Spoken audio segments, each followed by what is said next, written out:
Hello viewers, আজকে আমি আপনাদের সামনে যে রিয়েল লাইভ তুলে ধরতে চেয়েছি এটা হলো আমার বর্তমান সময়ে নিজের বাড়িতে যে কয়লার ফার্ম ওপেন করেছিলাম।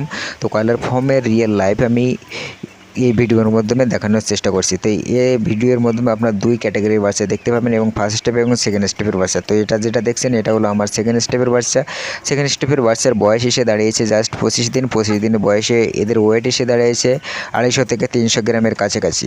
তো ভিউয়ার্স, আপনারা যেটা দেখছেন সেকেন্ড স্টেপের বাচ্চা, সেকেন্ড স্টেপের বাচ্চার কোনো সমস্যার সম্মুখীন হতে হয়নি, খুব ভালো গ্রোথ। এবং সামনে যেটা দেখছেন এটা হলো আমার ফার্স্ট স্টেপের বাচ্চা। ফার্স্ট স্টেপের বাচ্চার ওয়েট এসে দাঁড়িয়েছে 2 কেজি 200, 250 এবং 1 কেজি 800, 900 সব ক্যাটাগরির আছে। তো 60 দিনে এদের ওয়েট এসে দাঁড়িয়েছে জাস্ট 2 কেজি এভারেজে ওভার। তো ভিউয়ার্স, আমি ফার্স্ট স্টেপ এবং সেকেন্ড স্টেপের বাচ্চা, দুই স্টেপের বাচ্চা এক ভিডিওর মাধ্যমে সকলকে দেখার জন্য যতটুকু